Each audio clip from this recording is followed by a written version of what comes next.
You're under arrest for looking way too good, and because you haven't subscribed and clicked the notification bell.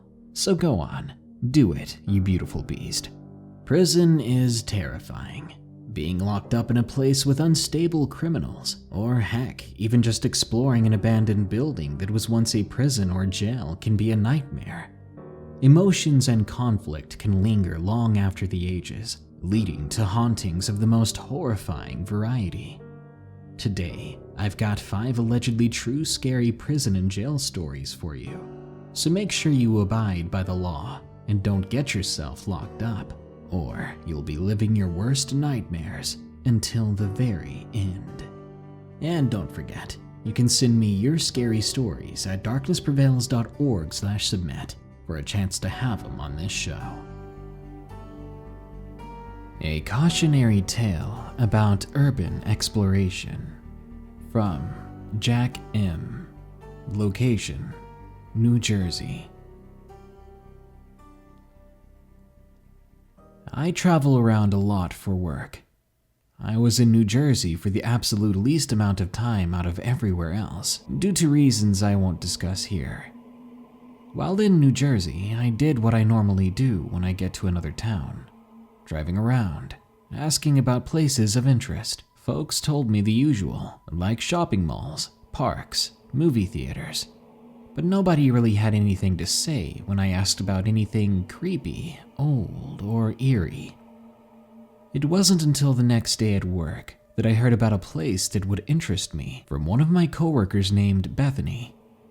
She was complaining about how her daughter and her friends wanted to go and explore some abandoned old crap hole that was probably about to collapse in on itself. If I would have been a dog, my ears would have perked right up. I asked, "What's this crap hole you're talking about? The bar I had a drink at last night, or some place on the west side of town?" She replied, "Oh, my daughter and her friends want to go down to the old county jail for God knows why. She's into this goth phase, and I wish she would just grow out of it." I was immediately hooked. A creepy old abandoned jail that a bunch of goth kids wanted to check out sounded perfect. You see, I've always liked old building architecture, and I've had an affinity for supernatural stuff since the first time me and my friends played with the Ouija board when we were 5. I told her that I'd go and check the place out, and I'd let her know if the place was really dangerous or not. You know, to get your daughter off your back, I said. She then explained where the jail was located, and I, trying to hide my excitement, told her that I would check it out on Friday after work. That Friday morning, I packed my parkour bag and threw it in my car so I could go straight to the jail after work. 3 o'clock came around, and I made my way to the old Essex County Jail. I found a place about a half a mile away to park and opened my bag, getting myself all geared up. I strapped elbow and knee pads on. Next, I did a battery check on my flashlight. Made sure I had a few bottles of water and a protein bar too. You never know if you might get stuck somewhere. I checked my tools, screwdrivers, small crowbar, leather gloves, things like that. And lastly, I checked my sidearm to make sure it was loaded. You can never be too careful. It might seem a little over-excessive, but I've had some encounters while doing this, and I've learned that you can never be too prepared. I've seen all kinds of wildlife in old abandoned buildings and compounds too, things that come out of nowhere. I parked a good bit away so I could limber up on the way and plan things out as best I could. You see, the old Essex County Jail was a 2-story square building attached to a cell block wing crafted from brick. It had these beautiful garden pathways, courtyards, and even an old greenhouse that was overgrown with vegetation. The place was pretty big too. 300 cells are nothing to sneeze at, so I knew I could be here for a while. I came to the entrance and it was everything I wanted. It was sturdy for sure, and it wasn't going to fall in on itself. Brick usually lasts quite a while unless an earthquake comes around. It was sun-worn on the outside, and it looked even more twisted the further I went inside the old beast. It was alright in some places, while just outright mingled in others. It was really quiet too. I could make out some pretty cool acoustics in some places, but I immediately decided that I would refrain from that when a piece of the roof fell in close by me. Guess it wasn't as sturdy as I initially thought. Eventually, I came across a bunch of substances and paraphernalia. From then on, I walked around with my crowbar. I never found anyone in my ascent to the roof. It had a great view to it. Problem was, while the view was great, so was the sunset. It was getting late, and I guess I lost track of time while exploring the place. I took a swig of my water and put the crowbar up and started down the steps. As I was walking down the steps, I heard a loud scream from what sounded like a man in serious pain. It made me miss a step, it was so sudden, and I fell forward. I tried to use the rail to catch myself, but my luck was in full swing today, as the part of the rail I grabbed broke off from the rest of it and fell with me. Good thing I was wearing pads that day. When I got up, I immediately took my flashlight from out of my bag and drew a sidearm from my holster. I quickly made my way through the place until I realized how lost I was. I was standing in front of cell 104 when I could swear I heard a soft whimpering coming from inside of it. I turned my light to the cell, but saw nothing, except for a small teddy bear on the bed. I said out loud to myself that the walls must be talking, because I'm the only one here. Then I heard what sounded like metal scraping against itself. From then on, I kept my mouth shut and moved on at a cautious walking pace. After slowing down, I realized why I was lost. I made marks on the wall with chalk as I went through. Blue meant it led to an exit, and green meant it led to an end. It was a navigation technique I use every time I do something like this, because it's way too easy to get lost. But the thing is, my markings were all gone. All of them. It looked like someone had erased them by smearing them in with their hands. This put me on edge. I kept an eye on my back from then on out. Every time I would relax, something would happen to me and put me back on high alert. I was going down a corridor, and a freaking light bulb busted when I walked under it. This place hasn't had electricity for at least 50 years, so it has just been sitting there this whole time, only for me to walk under that very second, randomly, and burst. Besides that, I was also hearing inconsistent rambling, crying, and even growling. I was paranoid, ready for something to jump from the shadows at any moment. But I hadn't lost my cool completely yet. The place could drop bottles from nowhere and the metal could screech at me all it wanted, but it wasn't going to get the best of me. Until I began to hear the footsteps. I looked behind me and I saw an empty hall. I turned around, but I heard it again. Once more, I swung around and saw nothing.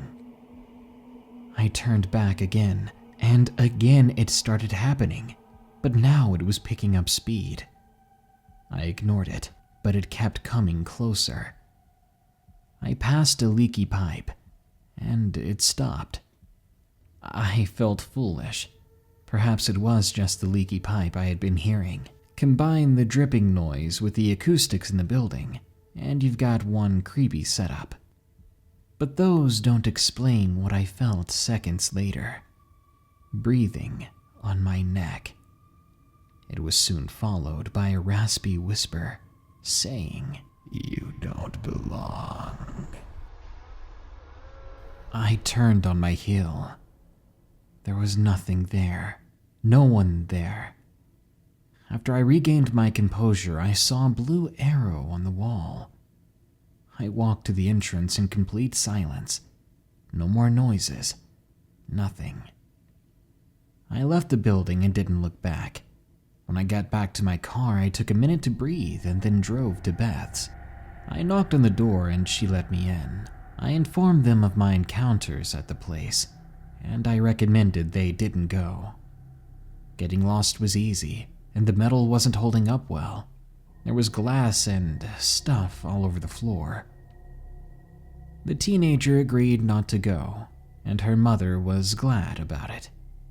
But I didn't tell them about the voices. I didn't tell them that no matter how long you're in there, you'll never feel quite alone.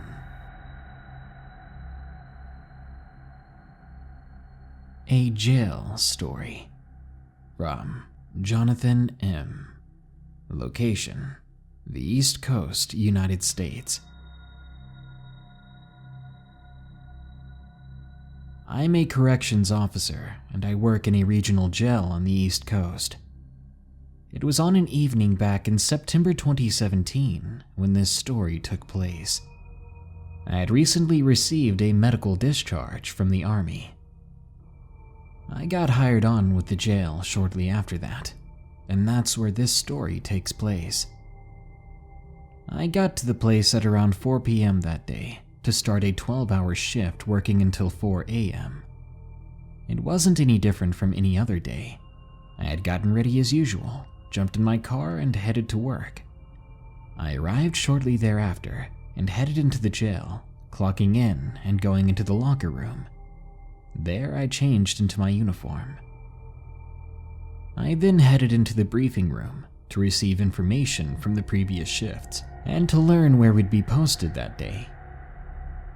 Let me also say that in this particular jail, you have to be certified to carry a baton or OC spray, and I was not at the time, so I was unarmed. I learned from my sergeant that I would be working in the part of the jail that was not currently being used due to maintenance, but still needed to be guarded so that no one snuck in there. So I walk over to my designated area and inform the main tower where I was, because we must do periodic radio checks or reports. It started out quietly for the first few hours. It was about 10 p.m. All of a sudden, maybe 40 feet in front of me, I see what appears to be a person. Thinking it's either an inmate or someone not knowing where they were, I slowly approached them. They rounded a corner and I followed, but when I rounded that corner myself, the hallway was empty. It made no sense. I had been right behind them, and there were no doors anywhere leading out of the place.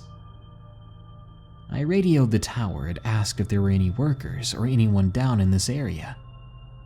15 quiet seconds went by when I heard them reply, "Nope, no one at all."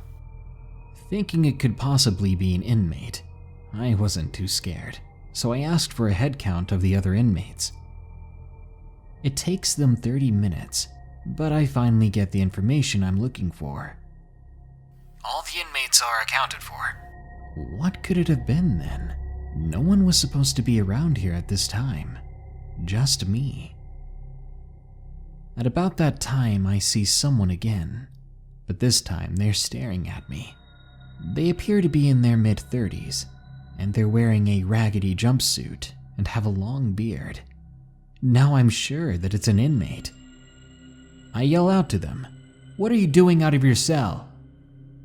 The man smiled at me, a very sinister smile. Seeing him do that made me uncomfortable. At that point, he turned around and walked away, and I gave chase. He once again rounded a corner, and as I followed through, he was gone again. I called over the radio and asked them to double-check the head count of the inmates. I waited again. They confirmed once more. "Look, Jonathan, everyone's over here. Is everything okay?" I can say with certainty I've seen some scary things in my life, but in that moment, I was confused. I was petrified. Luckily, the next few hours of my shift there went by without incident. At the end of the shift briefing, I pulled the sergeant aside and told him everything that had happened. He asked for a description of the inmate when I told him. When I described the man, My sergeant's mouth seemed to drop to the floor. He said who I described in perfect detail was an inmate named Sully. But Sully had offed himself 4 months ago. That day, I had never been so happy to leave work after my shift. I try to refrain from working that area as best I can, and whoever I saw that night, I don't want to see you again. The Old Jail. From Silverwolf, 69. Location: Jim Thorpe, Pennsylvania. I've been to the Carbon County Jail in Jim Thorpe multiple times for field trips and tours. My sister has been there once for a Girl Scouts trip. She had just seen a female ghost, she believes, but I had a much bigger experience. Unlike other times, I was fully expecting to see something weird. It was more of a sensation than sight, though. While we were taking the tour, my girlfriend kept telling me to stop stroking her hair and poking her. I had to repeatedly insist that I wasn't doing anything to her. As much as I liked her, poking and stroking her hair was off limits. Anyway, as we continued to walk, I kept getting cold chills, and my other friend who was with us kept saying he saw shadows. My girlfriend was insisting she saw eyes peering out from the darkness, and while the guide explained what happened at the gallows, my girlfriend snapped a picture with the flash on, as it was almost pitch black. But when she looked over the picture, all she saw was a black square. "Weird," she said. "How did I get a negative if I used flash?" I didn't have an answer for her, and neither did our friend. I then thought I saw something skittering into his cell, and figured it was just a rat. When we got to the hall with the famous handprint on the wall in one of the cells, I started getting chills again. I turned to my girlfriend to mention it, but saw she was pale. I asked her, "Are you feeling okay?" She shook her head and told me that she felt nauseous. I assured her it was just lunch not agreeing with her. As we continued walking, I swear I heard a voice say, "Bring me freedom." I asked the other two if they had heard that, but both of them said they didn't. But I'll never forget the final incident at Cell 17. Cell 17 is the cell with the handprint that was left by a convicted member of the Molly Maguires. Before he was offed, he had rubbed his hand on the dirty floor, then said his handprint would remain as a sign of his innocence. His life was ended by the state, and the guide explained how washing, painting, and even plastering couldn't keep the handprint from remaining. After trying to get rid of it, 24 to 48 hours later it would be there again. The area was blocked off, so we only got a sneak peek of it. When the guide said the handprint was likely the print of Thomas Fisher, my friend and a guy in front both countered with their own statements. The man said, "I'll bet you anything it's the print of Charles Sharp." But my friend said, "Sorry, but the guy standing next to me said it's Michael Doyle. He likes being called Mickey." I turned around to tell my friend to be quiet, and saw that there was no one standing next to him. It turns out that he was one of many people who said the print belonged to Michael with clear conviction. I don't know if he was guessing and lying about it, or he had actually heard from a spirit. I plan to go back someday for a Halloween tour, and plan to bring a camera with me as well. Who knows, if I get a ghost on film in Cell 17, maybe a photo of the convicted men can be matched to the specter. Then we'll know for sure who the print belongs to. Fisher, Sharp, or Doyle. I'd really like to know myself. Western State Asylum. From Matthew G.D.H. Location: Staunton, Virginia. Consider this a preemptive warning to anyone who wants to do urban exploration. Don't. Just don't. I've done urbex for 3 years, and after September 14th of 2016, I never did it again. I can't begin to describe the horrors that I endured within the dark and decrepit halls of Western State Asylum. The place is truly nightmarish. The complex stretches over countless acres over the hilly, mountainous terrain of Staunton, Virginia. It's a monstrous complex, and the place reeks of hatred. It's an unfathomable darkness. I was naive going in, not sure of what kind of darkness this place harbored. At the time leading up to it, I considered it just another broken, stripped shell of a structure. Armed with a camera, a flashlight, some snacks, I entered the looming structure. To put things into an understandable perspective, take the darkest memory from your childhood, amplify it continuously, and this is how the building felt immediately. It was like walking through a dark, viscous liquid. You could practically drink the dread emanating through the place. I get goosebumps just thinking about how dark it was. It didn't take long for me to begin regretting my decision. I started with the main floor, which held admissions, a few offices, a couple patient rooms, and what I assumed to be an archive room of some sort. A place where patients' files were kept. The first floor, right above the ground floor, felt like I was swimming through a sea of bleakness. It was almost like my flashlight couldn't pierce it. It was composed of mostly patient rooms, minimum security patients, I assumed. I could tell because the doors of each room weren't barred or steel frames. I would guess that these were patients with disorders like depression, minor schizophrenia, or basic dementia. I wouldn't know though. The second floor, oh God, if I could have gotten any closer to the underworld, it would be the second floor, or it would at least be the gateway to it. There was a weight to the atmosphere around me, like suffering and sorrow. It got worse as I went down the wing. There was one particular room that I passed that seemed to be the worst. Room 26B. Against my better judgment, I opened the massive steel-framed door, and immediately I collapsed, crying like a child who had just had his toy taken away. This was entirely unlike me, but whatever possessed me made me cry and cry and cry. A crippling depression coated itself over me, and a new kind of sensation came over me, a desire to end my own life. Then I blacked out.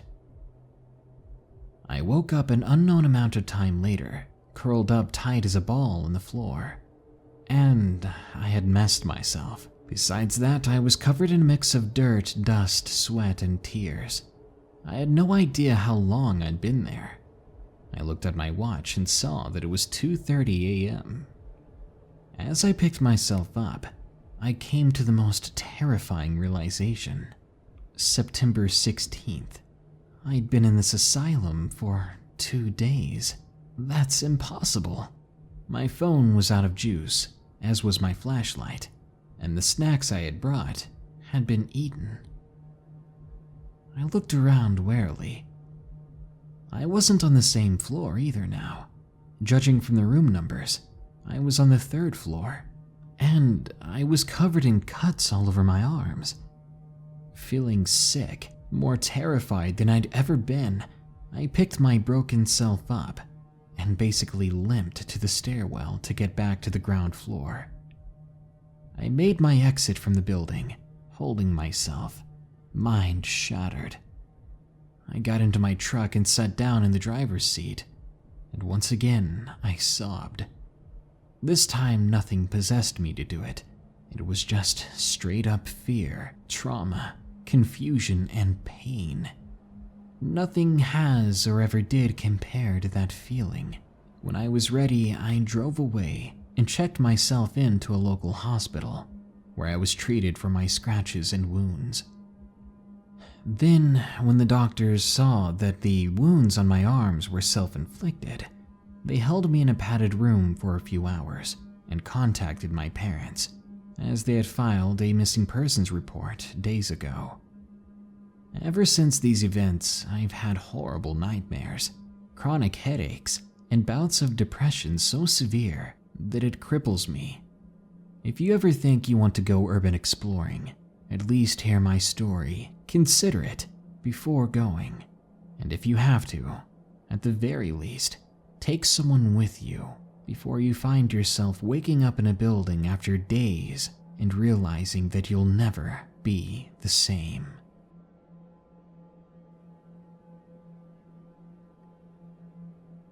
Ghosts of the Old Jail, from Nathan S. Location: Northern Florida. I've been a casual believer in the paranormal for some time now, but I had never experienced anything myself until last year. Northern Florida has a history older than most of the US. We've got St. Augustine and Savannah, two of the oldest and most haunted cities in the US. I was working on a documentary project about local history as a sort of senior project. For one of my scenes, I went to an old jail in a town nearby on my own. This jail doubles as a history center and is in a small historical area. The jail itself resembles a schoolhouse almost. A long, narrow, white building with bars on all the windows and a heavy door. I experienced two events there that I've deemed paranormal. The first time I went to the jail, I came with a camcorder to record the exterior and interview people who worked there about the history. I came at a time they were closed, so I settled for recording the exterior. After walking around the exterior, I thought I could get a really good shot of the jail looking at the door. I filmed it for a few seconds, then looked at it on my camera. I thought it looked good, so I began to pack up my equipment. As I was doing so, I heard a burst of speech coming from inside the jail, like what you would hear at a party or something with a bunch of people, and then a sound like cell bars being rattled.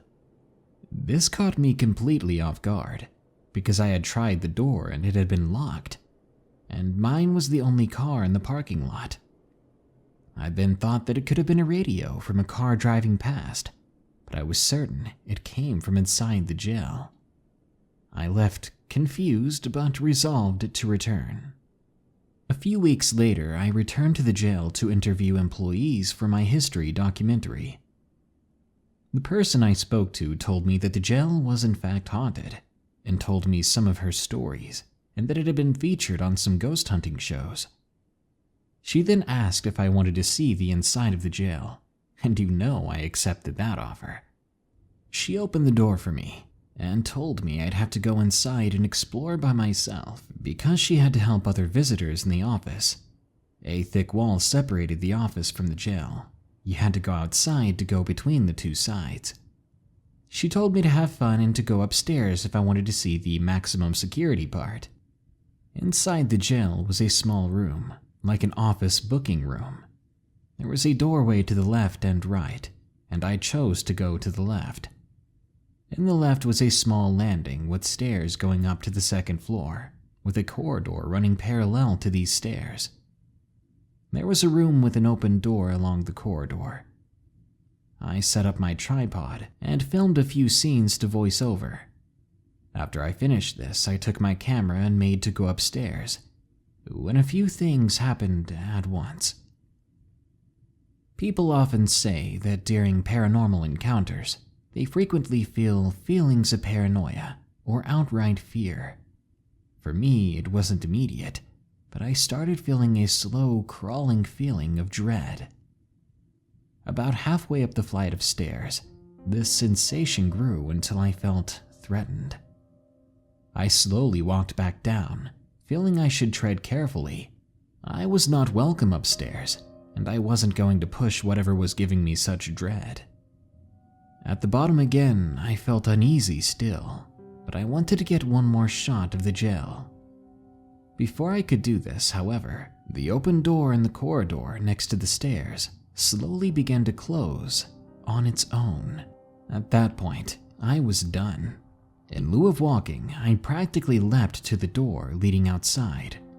I lied to the employee and said I went outside and decided that that was enough filming for the day. For a few days afterwards, I sort of regretted not going upstairs. After doing some research, however, I recognize now it was probably a smart move, because apparently several people were ended, I should say, during the jail's history, and a warden's life was violently taken by one of the inmates. I believe this commotion was what I heard during my first visit to the jail. In addition to this, I have found that paranormal investigators have been scratched, hit, pushed, and otherwise hurt in the jail during investigations. After learning this, I'm not so disappointed in myself for not going up those stairs. Whether they're empty or they're filled with inmates, prisons and jails are scary places. They run amok with negative emotions, oftentimes violence, and definitely regret, so it's best to simply avoid going there at all costs. Don't urban explore in an abandoned prison. Don't break the law and find yourself in one. Avoid the real horrors that prisons represent. Good night. Be sure to like, share, comment, and subscribe if you enjoyed this video. Don't forget, you can support this channel by submitting your story at darknessprevails.org/submit, by donating to our Patreon at patreon.com/darknessprevails, or clicking the shop button below to get our merchandise, or simply go to teespring.com/stores/darknessprevails. Now, as usual, here are my 5 favorite early comments from the previous full video about 8 creepy things seen in your garden. Wow, that's a terrible username. Let's see how I can re-say this for YouTube's purposes. The mayonnaise load my mom wishes she swallowed says, I'm going to submit my Skinwalker story and pictures soon. I'm holding you to it. With a username like that, it better not be a joke. People would hurt me for pictures like that. Not of your username, but of the story. Michelle Graham says, your videos are the shiz. Creeps me out in all the right ways. I read that first sentence and thought it said my videos are shiz, so thank you. I'm glad I reread that. Josue Paredes says, Noise here early. Pretty stalkish, eh? Josue, if you're not stalking your favorite creator on YouTube, you're doing it wrong. Nicole Thomas says, Hi, Daddy Darkness. Saying hi from Jamaica. My God, why have I not done horror stories from Jamaica yet? Let me just write that down. And thank you, Nicole. Isaiah Wilson says, Hello, Daddy Darkness. Don't forget me, your most favorite fan. I do know all the corners and nooks in your house where the shadows are darker than your wickedly beautiful hair. I bet it would be great as a lampshade. Well, that's creepy. Vinyl FPS replies, he's bald. Well, I'll tell you that I am not bald before Isaiah thinks he's going to make a lampshade out of my scalp flesh. Man, I love all you weirdos. Well, that brings us to the end of this episode of Darkness Prevails. I hope you enjoyed it, and stay tuned for more scary stories. Until next time, here are the credits to my loyal and amazing patrons. Remember, stay safe out there, and stay creepy, because this world is a strange one.